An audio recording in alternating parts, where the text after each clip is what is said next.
मेरे दोस्तों आपको आज पढ़ाने जा रहे हैं साइंस और भी वायुमंडल, है ना। तो वायुमंडल में आपको पढ़ना है वायुदाब, वायु की परतें, ओजोन परत, इसी तरह आपको सारा चीज पढ़ना है। पृथ्वी को चारों ओर से घिरे हुए गैसों के आवरण को वायुमंडल कहते हैं। तो पृथ्वी के चारों ओर पूरा घिरा हुआ रहता है, उसी के हम लोग वायुमंडल, गैसों से घिरा हुआ आवरण को वायुमंडल कहते हैं। यह पृथ्वी के गुरुत्वाकर्षण के कारण पृथ्वी के चारों ओर भी बहता रहता है। इससे विभिन्न गैसों की विभिन्न मात्रा में पाई जाती है। दिन के समय में वायुमंडल सूर्य की अधिकतर किरणों को वापस अंतरिक्ष स्पेस में भेज देता है। रात में यह पृथ्वी को गर्मी को आसान से निकालने नहीं देता है, अतः दिन बहुत अधिक गर्म हो पाते हैं। दिन क्या होता है, गर्म होता है, और रात में गर्मी में भी क्या रहता है, थोड़ा सा हल्का सा। दिन के मुताबिक रात में क्या होगा, थोड़ा ठंडा महसूस होता है कि नहीं। जितना भी गर्मी है दिन में, उतना रात में गर्मी रहता है। रात में क्या होता है, ठंडा होता है। क्यों? क्योंकि उस समय धूप नहीं रहता है। धूप नहीं रहेगा तो क्या होगा, ठंडा लगेगा। रात में क्या होता है, चंद्रमा होता है। तो चंद्रमा पर वायुमंडल नहीं है, वहां दिन में बहुत अधिक गर्मी और रात में बहुत अधिक ठंडा होती है, अतः वहां कोई पौधे या जंतु नहीं है। चंद्रमा पर कोई पौधे जंतु नहीं है। वायुमंडल की परतें किसी होती है, तो वायुमंडल में कई लंबवत परतें होती है। पृथ्वी के निकट के परतों को क्षोभमंडल कहते हैं, और यह पृथ्वी के सतह से 15 किलोमीटर ऊंचाई तक होता है। वायुमंडल की 15 किलोमीटर ऊंचाई तक क्षोभमंडल में होता है। मतलब 15 किलोमीटर तक क्या है, क्षोभमंडल। 15 किलोमीटर से ऊपर जाएंगे, है ना। देखो कहता, किंतु ऊपर का भाग बहुत ठंडा है। सबसे ऊपर जाएगा तो क्या है ना। कहता 15 किलोमीटर ऊंचा तक है क्षोभमंडल का। नीचे का भाग गर्म होता है, किंतु ऊपर का भाग ठंडा होता है। नीचे का भाग गर्म, ऊपर का भाग ठंडा।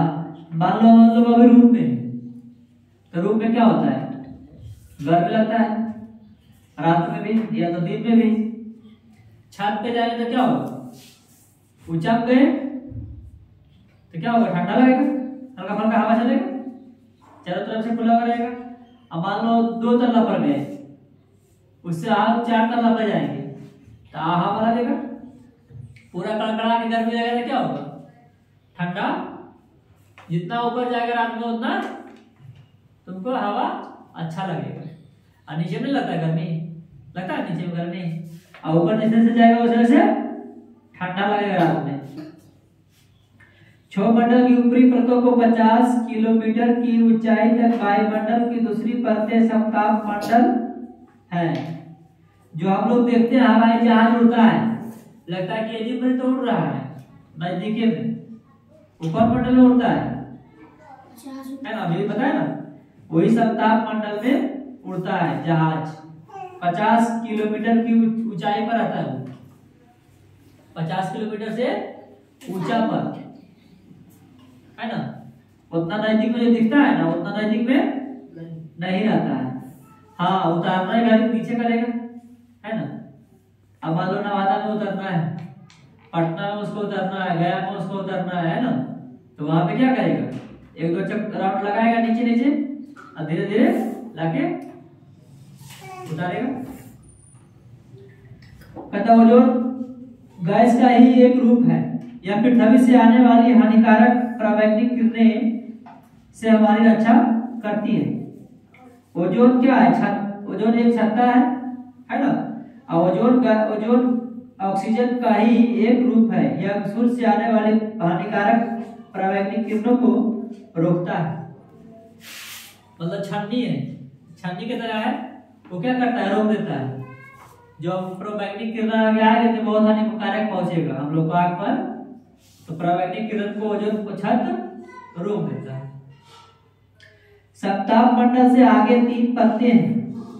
समताप मंडल के आगे भी ऊपर जाएगा ना, तो मध्यमंडल मिलेगा। उसके बाद तापमंडल है ना, उसके बाद बहिमंडल। तो 3 गो मंडल है, मध्यमंडल, समतापमंडल और बहिमंडल।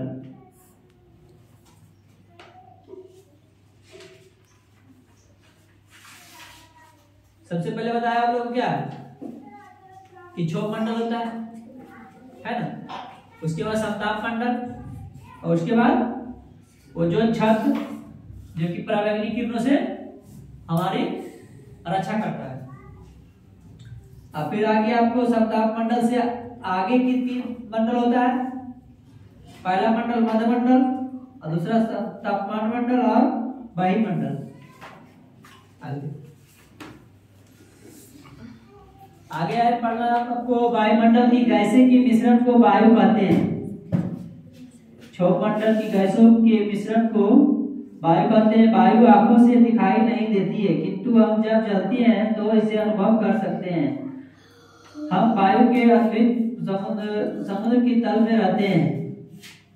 वायु हम लोग को दिखता है, हवा नहीं दिखता है, तो क्या होता है हवा आपको हम लोग महसूस करेंगे कि हवा चल रहा है या नहीं चल रहा है। हवा देख नहीं सकते हैं। वायु मुख्य रूप से ऑक्सीजन, नाइट्रोजन, कार्बन डाइऑक्साइड और अन्य गैसों से मिलकर बनी है। वायु का 20.94 भाग ऑक्सीजन है। सभी जीवित प्राणी है ना, शरीर से जलकर ऊर्जा प्राप्त करने के लिए इसका प्रयोग अपने शरीर से जलाकर ऊर्जा प्राप्त करने के लिए करते हैं। हम किसी भी वस्तु जैसे मोमबत्ती या ईंधन को केवल ऑक्सीजन की उपस्थिति में जला सकते हैं। अब मान लो कैंडल रहेगा, है ना, कैंडल को हम जला देंगे, उसके बाद कैंडल को मान लो हम एक ग्लास की सहायता से उसको बंद कर दें, उसके बाद निकालेंगे तो क्या होगा, नहीं बन रही है। अब यहाँ पे कैंडल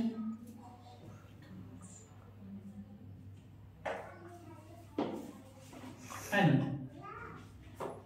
इसको मान लीजिए हम जला दिए, है ना, इसको हम गिलास से ढक देंगे, इसमें हवा नहीं जाएगा तो क्या होगा, कैंडल बंद हो जाएगा, है ना, कैंडल क्या होगा, बंद हो जाएगा। तो यही कहा कि कोई भी चीज हमको जलाना होता है तो उसमें ऑक्सीजन की जरूरत होती है। अब बता वायु का 20.94 भाग ऑक्सीजन है ना, और सभी जीवित प्राणी हो गया। वायु का 78% भाग नाइट्रोजन है। जंतु और पौधों को अपने शरीर में इनकी प्रोटीन के रूप में आवश्यकता है, वो इसे वायु से सीधे नहीं ले सकते हैं। कुछ जीवाणुओं और बिजली पकड़ने के द्वारा रूप में बदल जाती है और पौधे इसका उपयोग कर सकते हैं। जंतु नाइट्रोजन या रूप बहुत पौधे से प्राप्त करते हैं। अब बोल दिया, आपको पूछ दिया क्वेश्चन में कि हमारे पृथ्वी पे है ना वायुमंडल में कितना प्रतिशत नाइट्रोजन है, तो 78.08% नाइट्रोजन है। और आपको दिया कि कार्बन डाइऑक्साइड कितना है, तो 0.03 कार्बन डाइऑक्साइड है। हरे पौधे सूर्य के प्रकाश की उपस्थिति में, है ना। अब कहेगा आपको कोई पूछ दिया क्वेश्चन कि हरा पौधा हरा क्यों दिखता है ना, तो क्लोरोफिल के कारण हरा पौधा हरा दिखता है। ये क्वेश्चन आपको याद होना चाहिए, है ना, ये पौधा हरा क्यों दिखता है, तो क्लोरोफिल के कारण पौधा हरा दिखता है। अब कहेगा कि पौधा अपना भोजन कैसे बनाता है ना, तो आपका अगला चैप्टर पढ़ने का है, पढ़ाया था एक बार।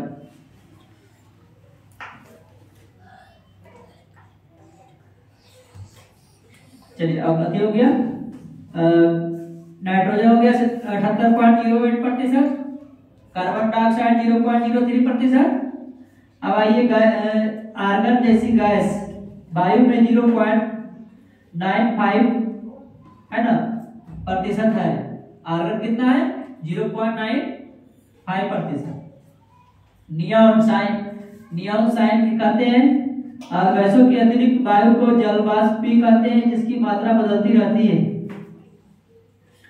वायु को आर्द्र नम बनती है या वायु में उपस्थित जलवाष्प की मात्रा को आर्द्रता कहते हैं। अनेक अवस्थाएं जलवाष्प पर निर्भर करती है। कथा धूल, धुआं, जीवाणु, विषाणु और परागण भी वायु में पाए जाने वाले इनको मात्रा होती है तथा बदलती रहती है। वायु के गुण और उपयोग। वायु का क्या काम है? वायु का काम है ना, हम लोग वायु के बिना जिंदा रह सकते हैं। मान लो खाना नहीं मिला 4 दिन, है ना, तो हम लोग जिंदा रह सकते हैं। 4 दिन खाना नहीं मिलेगा तो क्या जिंदा रह सकते हैं, लेकिन 4 दिन पानी नहीं मिलेगा तो जिंदा रहना मुश्किल है। और उससे भी मुश्किल क्या है, अगर तुमको 5 मिनट भी, है ना, 5 मिनट भी आपको हवा नहीं मिलेगा, 5 मिनट तो दूर की बात, 2 मिनट भी हवा नहीं मिलेगा तो क्या हो जाइएगा, 2 मिनट में, है ना, 2 मिनट में आदमी क्या हो सकता है, खत्म हो सकता है ना। उसका कहानी हवा के बिना, जैसे मोमबत्ती नीच जाता है ना, ग्लास ढके, है ना, मोमबत्ती बुझ गया, उसी तरह आदमी का जिंदगी है ना, कि हवा बिना जिंदगी आदमी का संभव नहीं है। वो तो 1-2 दिन का बात नहीं, खाना का मान लो 5 दिन नहीं खाए, 10 दिन नहीं खाए तो क्या होगा, कुछ होने वाला, जितना हम लोग रह सकते हैं। मालूम ही होगा कि कमजोरी थोड़ा आ जाएगा, है ना, 1-2 दिन तो कुछ नहीं होगा, 2 दिन तो कुछ नहीं होगा, 1 सप्ताह रहेगा तो और ज्यादा दिक्कत है। अब पानी चाहिए ही चाहिए, और उससे भी जरूरी क्या है, हवा। हवा बहुत, है ना, महत्वपूर्ण चीज है। हवा का क्या काम है ना, हवा का काम देखिए, हवा का काम हमारे मानव जीवन में भी है। जैसे हम गाड़ी का टायर, है ना, गाड़ी का टायर में हवा नहीं लगेगा तो चला पाएंगे, नहीं चल पाएगा। कोई भी गाड़ी का टायर में हवा नहीं लगेगा तो चलेगा। तो टायर में, और बच्चे लोग क्या करते हैं, हवा को क्या करते हैं, गुब्बारे में डालते हैं, है ना, तब गुब्बारा खुलेगा। हवा में गुब्बारा खुला जाएगा, है ना। फुटबॉल में हवा ही चाहिए, है ना। कहता चलती हुई वायु में बल होता है और यह वस्तु को ढकेल सकती है। वायु में क्या है, ताकत है। वायु में क्या है, शक्ति है ना। तो वायु में देखिए, वायु पहला नौका होता है, और पैराशूट के लिए भी हवा की जरूरत है, और पवन चक्की में हवा चलता है। पवन चक्की में कोई मशीन वगैरह नहीं होता है ना। पवन चक्की क्या होता है, हवा की सहायता से चलते रहता है। और मान लीजिए हवा में क्या है, हवा में बल है, तो हम लोग मान लीजिए हवा चल रहा है पूरब से, है ना, हम लोग उसी की तरह पूरब की तरह ही जा रहे हैं, है ना। तो क्या होगा, पूरब की तरह जा रहे हैं तो क्या होगा, हवा में धक्का देगा, है ना, तो हम लोग जा पाएंगे, इधर जा पाएंगे, लेकिन थोड़ा सा, है ना, मतलब साइकिल से जा रहे हैं तो हवा में क्या करेगा, ढकेलेगा, है ना, हवा में ढकेलेगा, है ना। तो हवा में हो गया। कहता वायु दाब डलती है। आप जानते हैं कि वायु में भरा होता जिन वस्तुओं को भरा होता हुए दाब डालती है।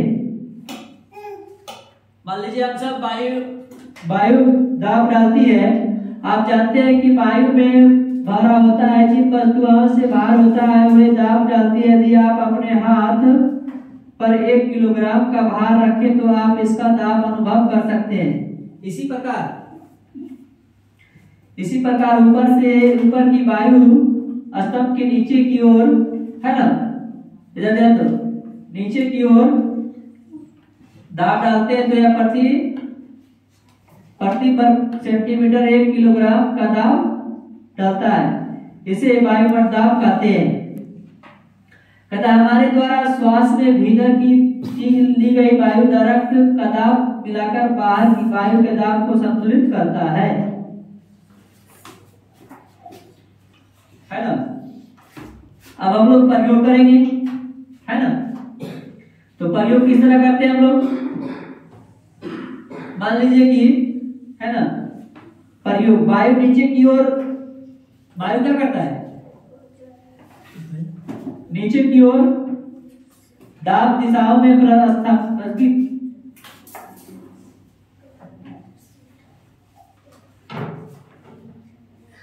वायु नीचे की ओर दाब डालती है और इसे दाब दिशाओं में स्थानांतरित किया जा सकता है। एक गिलास को ऊपर, है ना, देखिए प्रैक्टिकल करके दिखाएंगे अभी आपको, है ना।